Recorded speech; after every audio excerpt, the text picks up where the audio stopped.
ನಮಸ್ಕಾರ ವೀಕ್ಷಕರೇ.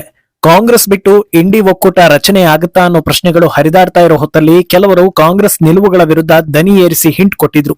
ಈಗ ಆ ಸಾಲಿಗೆ ಇನ್ನೊಬ್ಬರು ಸೇರ್ಪಡೆ ಆಗಿದ್ದಾರೆ. ದೆಹಲಿ ಹೀನಾಯ ಸೋಲಿನ ಬಳಿಕ ತಣ್ಣಗಾಗಿರೋ ಕೇಜ್ರಿವಾಲ್ ಈಗ ವಾಯು ಮಾಲಿನ್ಯದ ನೆಪ ಇಟ್ಕೊಂಡು ಮುಖ್ಯ ಭೂಮಿಕೆಗೆ ಬಂದಿದ್ದಾರೆ. ಆದ್ರೆ ಅದರಲ್ಲಿ ಅವರು ಹೈಲೈಟ್ ಮಾಡಿರೋ ವಿಚಾರ ಭವಿಷ್ಯದ ನಿರ್ಧಾರಗಳನ್ನ ತೋರಿಸ್ತಾ ಇದೆ. ಈತ ಎಸ್ಐಆರ್ ಟೆನ್ಷನ್ ನಲ್ಲಿರೋ ಮಮತಾ ಬ್ಯಾನರ್ಜಿ ಸಂದರ್ಭಕ್ಕೆ ತಕ್ಕಂತೆ ಒಂದು ಕಮಾಲ್ ಮಾಡಿ ಎಲ್ಲರ ಕಣ್ಣರಳಿಸೋ ಕೆಲಸ ಮಾಡಿದ್ದಾರೆ. ಆದ್ರೆ ಅದರ ವಾಸ್ತವ ಕೆದಕ್ತಾ ಹೋದ್ರೆ ಮತ್ತೆ ಮಮತಾಗೆ ಮುಖಭಂಗ ಆಗುತ್ತೆ. ಆದ್ರೆ ಈ ನಡೆ ಹಿಂದೆಯೂ ದೊಡ್ಡ ಉದ್ದೇಶ ಕಾಣಿಸ್ತಾ ಇದೆ. ಮಿತ್ರರೆಲ್ಲ ಕೈಗೆ ಕೈ ಕೊಡೋ ಹೊತ್ತಲ್ಲಿ ಕಾಂಗ್ರೆಸ್ ಅಲರ್ಟ್ ಆಗಿದೆಯಾ ಅಂತ ಕೇಳಿದ್ರೆ ಪೃಥ್ವಿರಾಜ್ ಚೌಹಾಣ್ ಸರಿಯಾದ ಡ್ಯಾಮೇಜ್ ಮಾಡಿ ಸುದ್ದಿಯಾಗಿದ್ದಾರೆ. ಇದೆಲ್ಲವನ್ನ ಒನ್ ಬೈ ಒನ್ ವಿವರಿಸ್ತಾ ಹೋಗ್ತೀವಿ. ಈ ವಿಡಿಯೋವನ್ನ ತಪ್ಪದೆ ಕೊನೆ ತನಕ ನೋಡಿ. ಅದಕ್ಕೂ ಮುನ್ನ ಮೀಡಿಯಾ ಮಾನ್ಸ್ಟರ್ ಚಾನಲ್ ಅನ್ನ ತಪ್ಪದೆ ಸಬ್ಸ್ಕ್ರೈಬ್ ಮಾಡಿ. ಎಸ್, ರಾಜಕೀಯದಲ್ಲಿ ಅವಕಾಶವಾದಿತನ ಅನ್ನೋದು ಬಹಳ ಮುಖ್ಯ. ಅದರಲ್ಲೂ ಭಾರತದಲ್ಲಿ ಸಮಯ ಸಂದರ್ಭಗಳನ್ನ ನೋಡಿಕೊಂಡು ಏನಾದ್ರೂ ಒಂದು ಸ್ಟೇಟ್ಮೆಂಟ್ ಅಥವಾ ಅಸ್ತ್ರಗಳನ್ನ ಬಿಡದೇ ಇದ್ರೆ ಬೇಳೆ ಬೇಯೋದಿಲ್ಲ ಅನ್ನೋದನ್ನ ರಾಜಕಾರಣಿಗಳು ಅರ್ಥ ಮಾಡ್ಕೊಂಡಿದ್ದಾರೆ. ಇನ್ನು ಸೋತು ಮೂಲೆ ಸೇರಿದ್ಮೇಲಂತೂ ಮೈಯೆಲ್ಲ ಕಣ್ಣಾಗಿಸ್ಕೊಂಡಿರ್ಬೇಕು. ಯಾವ ಮೂಲೆಯಲ್ಲಿ ಸಣ್ಣ ಎಡವಟ್ಟಾದ್ರೂ ಓಡಿ ಬಂದು ಪ್ರತಿಕ್ರಿಯೆ ಕೊಟ್ಟು ತಮ್ಮ ಇರುವಿಕೆಯನ್ನ ಜನರಿಗೆ ತೋರಿಸ್ಬೇಕು ಅನ್ನೋ ಉತ್ಸಾಹ ಹಲವರಲ್ಲಿ ಇರುತ್ತೆ. ದೆಹಲಿಯಲ್ಲಿ ಆಮ್ ಆದ್ಮಿಗೆ ಸೋಲು, ಖುದ್ದು ತಮಗೇ ಹೀನಾಯ ಸೋಲು ಅನುಭವಿಸಿ ರಾಜಕೀಯವಾಗಿ ಚಿಂತಾಜನಕ ಸ್ಥಿತಿ ತಲುಪಿರೋ ಅರವಿಂದ್ ಕೇಜ್ರಿವಾಲ್ ಇತ್ತೀಚೆಗೆ ಹೆಚ್ಚು ಕಾಣಿಸ್ಕೊಳ್ತಾ ಇರಲಿಲ್ಲ. ಕೇಜ್ರಿವಾಲ್ ಹೋದ್ಮೇಲೆ ದೆಹಲಿಗೆ ಗ್ರಹಣ ಕಳೆದಂತಾಗಿದೆ. ಸಿಎಂ ರೇಖಾ ಗುಪ್ತಾ ನೇತೃತ್ವದಲ್ಲಿ ತಿಂಗಳುಗಳಲ್ಲೇ ಸಾಕಷ್ಟು ಬದಲಾವಣೆ ಆಗಿದೆ ಅನ್ನೋದನ್ನ ಜೀರ್ಣಿಸಿಕೊಳ್ಳೋದು ಬಹಳ ಕಷ್ಟ ಆದಂತಿತ್ತು. ಆದ್ರೆ ಈಗ ವಾಯು ಮಾಲಿನ್ಯ ದೆಹಲಿ ಸರ್ಕಾರಕ್ಕೆ ಮಸಿ ಬಳಿತಾ ಇದ್ದಾಗ ಕೇಜ್ರಿವಾಲ್ ಕಾಣಿಸ್ಕೊಂಡಿದ್ದಾರೆ. ಮಾಲಿನ್ಯದ ಬಗ್ಗೆ ಇದ್ದ ಪ್ರೆಸ್ ಮೀಟ್ ನಲ್ಲಿ ಕೇಜ್ರಿವಾಲ್ ಸಾಕಷ್ಟು ವಿಚಾರವನ್ನ ಹೇಳಿದ್ರು. ಆದ್ರೆ ಹೈಲೈಟ್ ಆಗಿದ್ದು ಒಂದು ಮಹತ್ವದ ಹೇಳಿಕೆ. ಅದೇನಂದ್ರೆ ಪ್ರಧಾನಿ ಓಮಾನ್ ಪ್ರವಾಸದಲ್ಲಿದ್ದಾರೆ, ವಿಪಕ್ಷ ನಾಯಕ ರಾಹುಲ್ ಜರ್ಮನಿಗೆ ಹಾರಿದ್ದಾರೆ. ಹೀಗಿರುವಾಗ ದೇಶವನ್ನ ನೋಡ್ಕೊಳ್ಳೋದು ಯಾರು ಅನ್ನೋ ಪ್ರಶ್ನೆ ಕೇಜ್ರಿವಾಲ್ ಕೇಳಿದ್ದಾರೆ. ಈ ಚಾಣಾಕ್ಷತನದಿಂದಲೇ ದೆಹಲಿಯನ್ನ 10 ವರ್ಷ ಆಳಿದ್ದು ಅನ್ನೋದು ಇಲ್ಲಿ ಸಾಬೀತಾಗ್ತಾ ಇದೆ. ದೆಹಲಿ ಎಲೆಕ್ಷನ್ ಟೈಮ್ ನಲ್ಲೇ ಕಾಂಗ್ರೆಸ್ನಿಂದ ದೂರ ಆಗಿದ್ದ ಕೇಜ್ರಿವಾಲ್ ಪ್ರತ್ಯೇಕ ಇಂಡಿ ಒಕ್ಕೂಟದ ಟಾಪಿಕ್ ಬಂದಾಗ್ಲೆಲ್ಲ ಅದರ ನೇತೃತ್ವವನ್ನ ಕೇಜ್ರಿವಾಲ್ಗೆ ಕೊಡಬಹುದು ಅನ್ನೋ ಚರ್ಚೆ ಆಗೋ ಮಟ್ಟಕ್ಕೆ ಮೇಂಟೈನ್ ಮಾಡಿದ್ರು. ಈಗ ಈ ಸ್ಟೇಟ್ಮೆಂಟ್ ಕೊಡೋ ಮೂಲಕ ಈ ಬಾರಿ ಎಲ್ಲರನ್ನೂ ಒಗ್ಗೂಡಿಸಿಕೊಂಡು ಬರ್ತೀನಿ ಅಂತ ಹೇಳಿದಂತೆ ಕಾಣಿಸ್ತಾ ಇದೆ. ಇಂಡಿ ಒಕ್ಕೂಟ ಕಾಂಗ್ರೆಸ್ನಿಂದ ಬೇರ್ಪಟ್ರೆ 2029 ಎಲೆಕ್ಷನ್ಗೆ ಹೋಗುವಾಗ ಹೊಸ ಪಿಎಂ ಕ್ಯಾಂಡಿಡೇಟ್ ಕೂಡ ಬೇಕಾಗುತ್ತೆ. ಸಿಎಂ ಕುರ್ಚಿ ಹೋದ್ರೆ ಏನಂತೆ ನೇರವಾಗಿ ಪಿಎಂ ಕುರ್ಚಿಗೆ ಗುರಿ ಇಡೋ ಬಗ್ಗೆ ಕೇಜ್ರಿವಾಲ್ ಯೋಚಿಸ್ತಾ ಇದ್ದಾರಾ ಅನ್ನೋ ಚರ್ಚೆ ಶುರುವಾಗಿದೆ. ಏನೋ ಇದೊಂದು ಮಾತು ಹೇಳಿದ ತಕ್ಷಣ ಇಷ್ಟೆಲ್ಲ ಮುಂದಾಲೋಚನೆ ಬೇಕಿತ್ತ ಅಂತ ನೀವು ಕೇಳಿದ್ರೆ, ಇದೇ ಹೊತ್ತಲ್ಲೇ ರಾಹುಲ್ ವಿರುದ್ಧ ಅವರ ಹೇಳಿಕೆ ಕೂಡ ಇದಕ್ಕೆ ಪುಷ್ಟಿ ಕೊಡ್ತಾ ಇದೆ. ವೋಟ್ ಚೋರಿ ಆಗಿದೆ ಅಂತ ರಾಹುಲ್ ಲಾಗ ಹಾಕ್ತಾ ಇದ್ರೆ ಇದರಿಂದ ಒಬ್ಬೊಬ್ಬೇ ಮಿತ್ರರು ಅಂತರ ಕಾಯ್ದುಕೊಳ್ತಾ ಇದ್ದಾರೆ.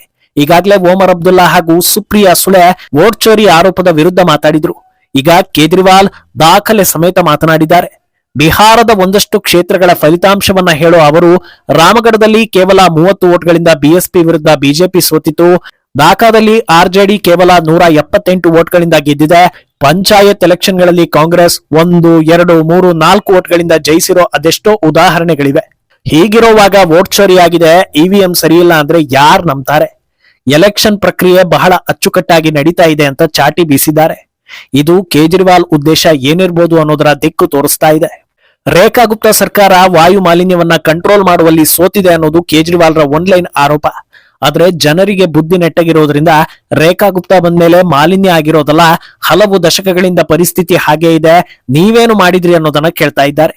ಕೇಜ್ರಿವಾಲ್ ಸಿಎಂ ಆಗಿದ್ದಾಗ ಅವರ ಹೇಳಿಕೆಗಳು ಹೇಗಿತ್ತು ಅನ್ನೋದೆಲ್ಲ ಹೆಕ್ಕಿ ತಂದು ಪೋಸ್ಟ್ ಮಾಡಿ ಮುಖಭಂಗವನ್ನ ತರಿಸ್ತಾ ಇದ್ದಾರೆ.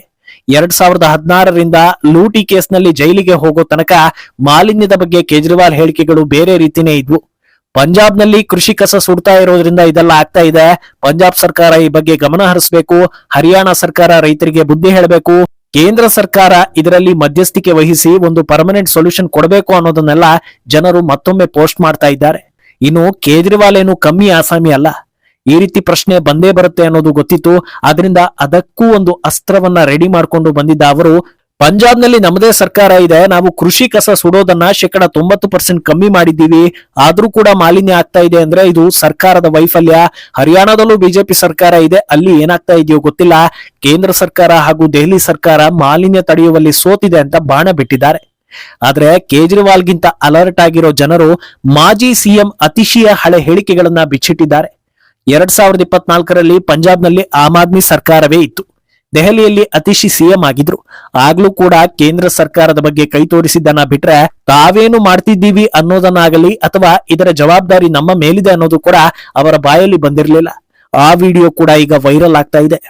ಏನೋ ಇತ್ತ ಮಮತಾ ಬ್ಯಾನರ್ಜಿ ಕಡೆಯಿಂದ ಹೊಸ ಅಸ್ತ್ರ ಪ್ರಯೋಗ ಆಗಿದೆ. ಮನ್ರೇಗಾ ಹೆಸರನ್ನ ಬದಲಿಸಿ ಈ ಯೋಜನೆಯನ್ನ ಅಪ್ಡೇಟ್ ಮಾಡಿ ಹೊಸ ರೂಪದಲ್ಲಿ ಕೇಂದ್ರ ಸರ್ಕಾರ ವಿಬಿಜಿರಾಮ್ಜಿಯನ್ನ ಜಾರಿ ಮಾಡಿದೆ. ಯೋಜನೆಯಲ್ಲಿರೋ ಅಂಶಗಳನ್ನ ಅವಲೋಕಿಸೋ ಬದಲು ಗಾಂಧಿ ಹೆಸರನ್ನ ತೆಗೆದುಬಿಟ್ರು ಅಂತ ಡ್ರಾಮಾ ಶುರು ಮಾಡಿದ್ರು. ಈಗ ಮಮತಾ ಬ್ಯಾನರ್ಜಿ ಇನ್ನೊಂದು ಹಂತ ಮುಂದಕ್ಕೆ ಹೋಗಿ ತಮ್ಮ ರಾಜ್ಯದಲ್ಲಿ ಕರ್ಮಶ್ರೀ ಅನ್ನೋ ಯೋಜನೆಗೆ ಮಹಾತ್ಮ ಗಾಂಧಿ ಸ್ಕೀಮ್ ಅಂತ ಹೆಸರಿಟ್ಟು ಸುದ್ದಿ ಆಗ್ತಾ ಇದ್ದಾರೆ. ಅಲ್ಲದೆ ಇದಕ್ಕೆ ಪ್ರತಿಕ್ರಿಯೆ ನೀಡಿರೋ ಮಮತಾ ಗಾಂಧಿ ಹೆಸರನ್ನ ತೆಗೆದಿದ್ದು ದೊಡ್ಡ ಶೇಮ್, ನಾವು ನಿಜವಾಗಿ ಗೌರವ ಕೊಡ್ತೀವಿ ಅಂತ ಹೇಳಿದ್ದಾರೆ. ಅಸಲಿ ವಿಷಯ ಏನಂದ್ರೆ ಮನ್ರೇಗಾ ಸ್ಕೀಮ್ ಅನ್ನ ಅಪ್ಡೇಟ್ ಮಾಡೋದಕ್ಕೆ ಪ್ರಮುಖ ಕಾರಣವೇ ಮಮತಾ ಬ್ಯಾನರ್ಜಿ ಸರ್ಕಾರ. ಸುಳ್ಳು ಲೆಕ್ಕ ತೋರಿಸಿ ಈ ಯೋಜನೆಯಲ್ಲಿ 193 ಕೋಟಿ ಲೂಟಿ ಆಗಿರೋ ವಿಚಾರ ಬಂದಿದ್ದೆ ತಡ ಕೇಂದ್ರ ಸರ್ಕಾರ ಅಲರ್ಟ್ ಆಯಿತು. 100 ದಿನಗಳಲ್ಲಿ ಮುಗಿಸಬೇಕಾದ ಕಾರ್ಯವನ್ನ ಮುಗಿಸದೇ ಇರೋದು, ಮಾಡದೇ ಇರೋ ಕೆಲಸಕ್ಕೆ ಬಿಲ್ ಹಾಕೋದು, ಕೂಲಿ ಕಾರ್ಮಿಕರ ಬದಲಿಗೆ ಮೆಷಿನ್ ಕೆಲಸ ಮಾಡಿಸಿ ಕಾರ್ಮಿಕರ ಹೆಸರಲ್ಲಿ ಬಿಲ್ ಕೊಡೋದು, ಕೂಲಿ ಕಾರ್ಮಿಕರಿಗೆ ಸಂಬಳ ಕೊಡದೆ ವಂಚಿಸೋದು, ಇಂಥ ಪ್ರಕರಣಗಳು ಬಂಗಾಳದಲ್ಲಿ ಹಲವು ಜಿಲ್ಲೆಗಳಲ್ಲಿ ಆಗಿದ್ರಿಂದ ಇದಕ್ಕೆ ಕಡಿವಾಣ ಹಾಕೋದಕ್ಕೆ ಸರ್ಕಾರ ಅಪ್ಡೇಟ್ ಮಾಡಬೇಕಾಗಿ ಬಂತು. ಈಗ ನೋಡಿದ್ರೆ ನ್ಯಾಯ ಧರ್ಮಕ್ಕೆ ನಾವೇ ಕೇರ್ ಆಫ್ ಅಡ್ರೆಸ್ ಅನ್ನೋ ರೀತಿ ಮಾತಾಡ್ತಾ ಇದ್ದಾರಲ್ಲ ಅಂತ ಜನರು ಅಚ್ಚರಿಗೊಳ್ತಾ ಇದ್ದಾರೆ. ಆದ್ರೆ ಇದರಲ್ಲಿ ಕಾಂಗ್ರೆಸ್ಗೆ ಹೊಡೆತ ಕೊಡೋ ಉದ್ದೇಶ ಕೂಡ ಇದೆ ಅನ್ನೋ ಟಾಕ್ ಇದೆ.